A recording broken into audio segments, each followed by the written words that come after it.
Sayadaw U Tejaniya, there's so many useful suggestions for practice. He said, you have to accept and watch both pleasant and unpleasant experiences. Let me repeat that.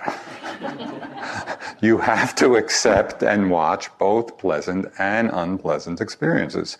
You only want pleasant experiences. You don't want even the tiniest unpleasant experience. Is this fair? Is this the way of the Dhamma? I mean, it just highlights the truth of things. Life contains both what's pleasant and unpleasant, and that's just how it is. So our practice needs to be willing to open to the unpleasantness. Here, instead of falling into that habit, a common habit of resisting what is unpleasant, and trying to keep it out, we really take the opposite strategy and welcome it in. Unpleasant? Fine. Can I feel that? So, just as an example of this, I'd like to read a poem which many of you have probably heard, but I'm curious to know how many of you have heard it. This is just for independent research. The Billy Collins poem, Another Reason I Don't Keep a Gun in the House.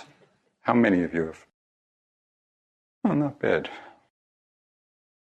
I was hoping that a whole bunch of you hadn't heard it, which is good. Okay. Another reason I don't keep a gun in the house. The neighbor's dog will not stop barking. He is barking the same high rhythmic bark that he barks every time they leave the house. They must switch him on the way out. The neighbor's dog will not stop barking. I close all the windows in the house and put on a Beethoven symphony full blast, but I can still hear him muffled under the music, barking, barking, barking.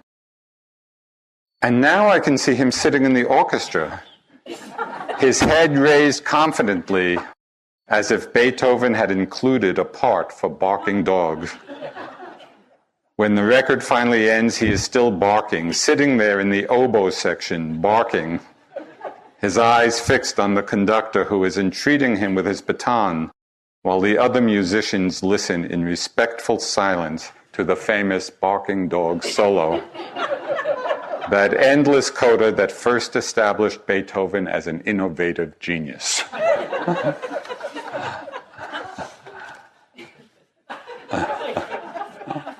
The barking dog solo. Can we let things in? When we let things in rather than try to keep them out, the barking dog becomes a work of genius. There are times, though, many times, when we don't remember to be mindful of the unpleasantness, when we don't let the unpleasantness in, when we get caught up still in that conditioned reaction of ill will, annoyance, irritation. Here it's extremely helpful, and we've talked about this a lot over these last weeks, very helpful to check the attitude we have about the aversion itself.